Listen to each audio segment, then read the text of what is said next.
All right, Buff fans, it's game preview time, and the Buffs game number 9 as they take on the Arizona Wildcats on Saturday at 5 p.m. at Folsom Field. It is homecoming, and Adam scheduled to be on FS1, but the World Series could change that.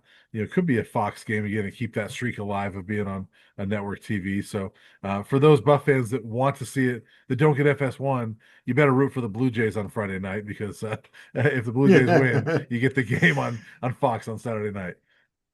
Blue Jays, huh, man? I love baseball. It's one of my first loves, just in sports in general. Until the curveball get introduced when I was a young kid, I was pretty good as a baseball player myself, and so those are kind of like my early memories. I used to go to Cubs spring training games with my box score and try to navigate through that. But Right. uh if Colorado can play on Fox, that would be great. Yeah. For the Buffs. So yeah. Well, it depends. We'll see if we want them on Fox now. Didn't want them on any channel last week, the way they played. So we'll see if they play better. Obviously, Adam, the narrative this week is that the Buffs have got to flush what happened last week. I mean, you learned from it, but you got to flush it and move on because I don't know how you feel at this point, but I mean, to me, I just keep going back to the fact that this team didn't play like that any of the first 7 games of the year. I know they didn't play great at Houston, but they didn't look like that, like they did in Salt Lake City. They were in a lot of these games and should have, you could argue, beat TCU and BYU and could have beat a Georgia Tech. So uh, I think if this team can get back to what they were before the Utah game, before they went to Salt Lake City, they'll be all right. Yeah, we talked a lot early this week, Brian, about like this is a litmus test game from like a different perspective. It's Mhm. about talking about whether or not this locker room has risen up after 53-7 to be the team that we expected them to be, right? Yeah, That's kind of where it's at right now. And what they do on Saturday at Folsom Field is going to kind of project where this football program is. Like I feel yeah. like Mhm. this is a backs against the wall moment for Colorado. Your backs are against the wall. What do you do from here? Neely likes to say you can only punch out from here. Well, do they have a good punch coming out of Yeah. that wall? Yeah. Yeah, and Arden Walker talked to us this week, and he was pretty matter of fact. He's like, "Look, we got to get to 6 wins, and these games are critical. If they're going to get to 6 wins, they've got to win this week. I mean, obviously, Yeah. mathematically, you could lose this week and win the next 3, uh, but I don't think this team's not going to lose this week and then win the next 3, in my opinion. You've got to win this week, and so I think this is a huge, huge game for the Buffs. If they do want to get to a bowl game, I think they've got to win this one. Yeah, you can still achieve your goals if you're Colorado. And it sounds crazy, doesn't it, Brian? Like coming off last week, but like I was on the morning run earlier today, and like you could lose by 1 point and it would still look the same way on the standings. But you Yeah, lost 53-7. Like there's a small chance, Brian, that this was the wake-up call they needed. yeah, But you can't say that definitively until you see how they respond to it, right? yeah. I think there's also the chance that that was the backbreaker that they didn't need. Yeah, Right. I think that's what's going to be interesting about this game is how they respond to it, and that's what makes sports so fun to me is and so compelling to me is how do teams respond from certain things, and um, this is not a World Series show, but going back to the World Series, I don't know if you stayed up and watched it, but that second game that went 18 innings, I stayed up and watched the entire thing, and as it was going along, they kept saying, man, this is more critical for the Blue Jays because if they lose this game, this is backbreaking. They got Otani on the mound that they got to face the next night. They just lost George Springer to injury. This is more critical to the Blue Jays. The Blue Jays lose that game, and then they've won the next 2. So there's that theory, and then it was totally shot out of the out of the dark by the Blue Jays. So that's what makes sports compelling is how teams are going to respond to adversity. Everything we've heard from the 2 days we were out there this week is that they've responded really well. Coach Prime was on Mark Johnson's coach's show this week or today, and was talking the same thing, saying, "Look, they've come out and really responded well to it." We'll see. I think that's going to be the compelling thing on Saturday is how have they responded to it? Because if they have responded well to it, they can get a win on Saturday night. Yeah, this is where the leadership in Colorado's football program is going to show itself, or we're going to come out with our analysis video up there by the Crawford Club and just say, this is not the Colorado season. This is the turning point for Colorado football, right? I Yeah. don't think there's Mhm. any other way to put it. Arizona is the most neutral opponent because they're Yeah. better than we thought they were going to be, Yeah. and we'll get into that. But I had Arizona pretty ranked pretty low. I think it was 14th or 15th in my preseason Big 12 poll to the other 24/7 sports writers. So it's down there from what we expected, but Noah Fafita has found an offensive coordinator that is meshing with him better. Brett Brennan has found some different pieces that have worked out for him better than they did back in 2024. And so they're seventh in the Big 12 in scoring defense, which is not a great number, but it's better than what we saw a year ago when Colorado traveled Yeah. down to Tucson. So they're a better football team. They're a better football team than what Colorado faced on the road, but they're back home and don't have to deal with that 8:15 kickoff, and Right. none of us do. And so there's parts that make you feel like this is going to be put up or shut up time for Colorado, as we've talked about. I've at least said that like, I don't know, 8 times this week on Yeah. different podcasts and with you. But like, this is really, this is the week, man. Like Brian, like the season is going one way or the other based on what happened Saturday night. Yeah, I agree with you. And I was actually chatting with an Arizona writer today, and he said to me, honestly, Arizona should win this game. I said, it's funny because that's the way Colorado feels too. And I said, I think this is just one of those games that both teams feel like we should win this game. And he said, yeah, I agree with you. Um, I think both these teams are similar, right? They're in similar spots. The difference being that Colorado's coming off of a blowout loss, but Arizona's got the better record. But I mean, my point is that like they're both kind of fighting for their season a little bit at this point, and neither one of them has been overly impressive. And Colorado has not scored. They haven't. I don't think they've even hit the 25-point mark against a Power Four opponent this year.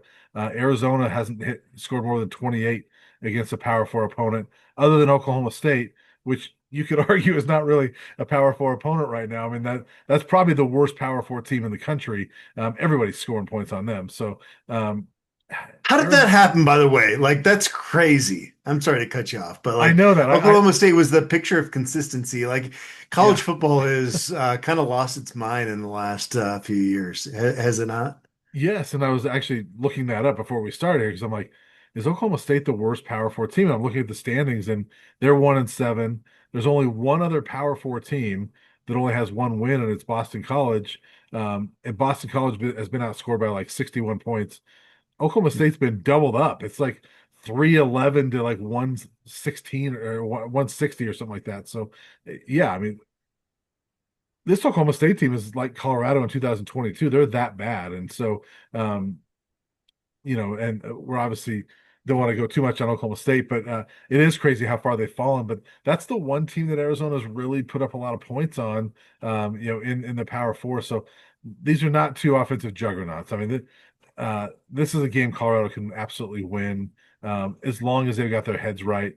And I like the fact that Colorado's at home. I think they're a very different team at home for some reason. Coach Prime was asked that this week. He goes, "Well, I think it's a night thing. I think it's a home team or home thing as well."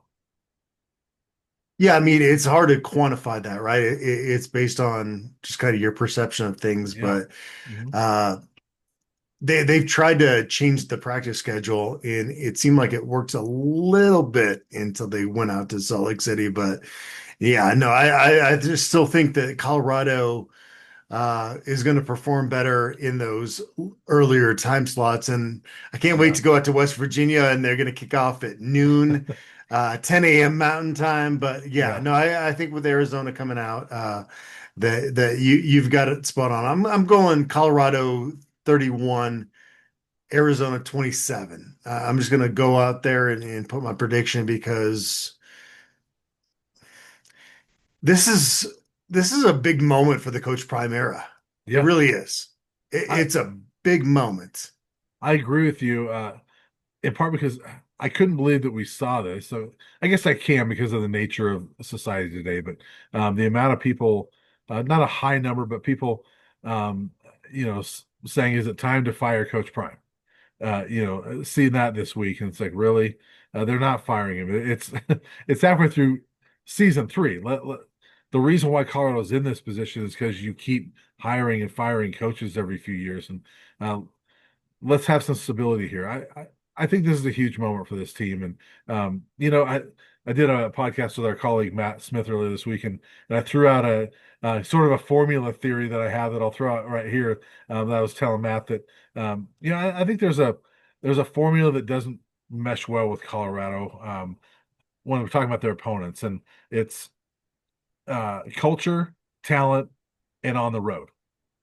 And Utah has absolutely phenomenal culture, right? They got good talent, and that game was on the road. The Buffs were blown out. I think if you take one or two of those things away, I think the Buffs have a really good shot. And this week, Arizona, they don't have great culture. I'm not saying that Brett Brennan's not doing a good job, but you can't have great culture in year two. That's a long-term thing, right? The talent's fine, but the game's in Boulder. So I think the Buffs have a real shot here. And over the next few weeks, I think they have a real shot, but it starts with this week. And I'm with you. I'm picking a Buffs win. I can't go 30 until I see them actually do it. But I'm going to go Colorado 27, Arizona 24. I think it'll be a good football game. Much like we've seen a lot in Folsom this year, where they're not going to pull away, but I think they win this football game. I like it, man. Like our lives will be a little bit more palatable in Yeah, the month of November if that happens. But yeah, no, Arizona's a solid program, yeah, and frankly, they've exceeded my expectations this year, especially defensively. You knew with Tetsuroa and McMillan going on to the NFL that it was going to be a transition, but really, Fafita has meshed better with this OC that they have this hmm year than they did last year, and he's savvy enough to.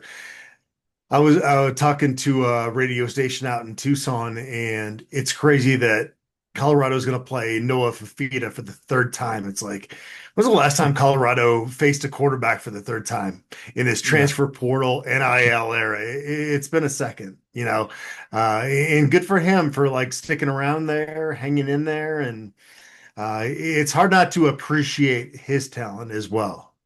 Yeah, they probably could have played Cam Rising about five times, but he was hurt every half those times. So I'm not Yeah, sure how many right. times they actually faced him. But yeah, and Fafita was not great last year. He's definitely been better this year. I don't know the numbers. It's 17 touchdowns, 4 interceptions, something Hmm. like that. He's got a pretty good Yep. touchdown interception rate, just like he did 2 years ago. Last year was not as great. The other thing Arizona does really well is they've picked off a lot of passes on defense, and I think they're second in the conference with 9 interceptions this year. So we've seen Caden Salter hasn't been really turnover prone other than TCU, but we know that Caden Salter's capable if he's not on point of adding to that number for Arizona. So he's really got to be on point.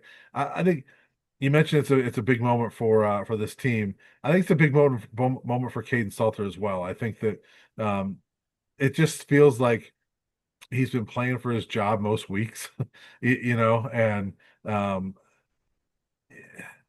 I don't think they're going to bench him this week, but I feel like we're at that point that if they don't win this week, this could be the end for Caden Salter. So I really feel like he could be fighting for his job this week because if you lose this one, what's stopping them from going to Juju next week, right? Yeah, you don't have to be a math major to kind of compute here, right? Like Yeah. Julian Lewis Mhm. played one game and they've got four left. So obviously one of those is Saturday against Arizona. Yeah. And if you lose that game, yeah, you probably have to start looking to the future. You could make the argument that you're going out to West Virginia. We're all playing things out, right? Or at least right now in my head, I'm playing things Yeah. out. If things go south on Saturday and thinking towards the future, but you're not going to burn Julian Lewis's red shirt at this point, even though that's not like Mhm. necessarily the main thing. Like he could have played probably 10 games this year and nobody would care about that red shirt, but like you're getting down to the kind of the crunch time of things. So Mhm. you want to limit him into 4 games this year and see how things go. Coach Prime is so old school. Like, will he throw out Julian Lewis to build for the future, even if um, you know, Julian has not shown that he's ready for that yet. That's a Yeah. discussion for next week if things go south.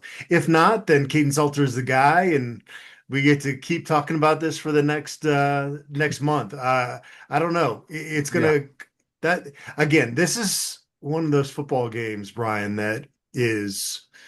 I know we're at least I am oftentimes kind of dealing with recency bias of just like it feels like every Mhm. week it's the biggest Yeah. game ever. Uh, this week, I don't know if you can really even say it's recency bias. I think it just is legit that this is a big frickin' football game for the Colorado Buffaloes. Yeah. You're absolutely right. And you make a good point on Julian. That is a good question. I think Coach Prime is too old school to put him out there if he's not ready.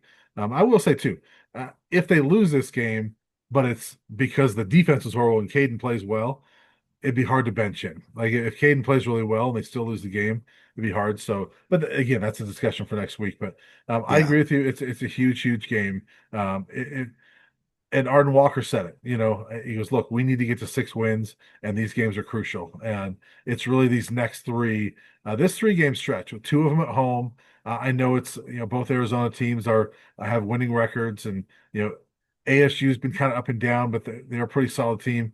Um, 2 of them at home, and one of them is at West Virginia, which has been not the worst in the conference because that's Oklahoma State, but West Virginia is down there.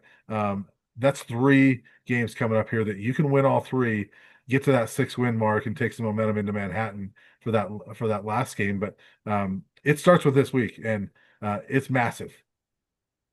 Yeah, it's funny, like doing the comparative scoring comparisons in terms of Arizona and Colorado. Arizona got their butts kicked by Iowa State. Colorado Yeah, beats Iowa State. yeah, Arizona plays Houston on the road and only loses by 3. Colorado, until last weekend, we would have said was the hardest team that Colorado has played this year. yeah, Like I said, the Wildcats only lost a game by 3 points. So it is yeah, it is the Big 12, I yeah. guess is the best way to put it. And The both Big of 12 them, is kind of crazy. and both of them in back-to-back weeks had 14-point leads against BYU and lost.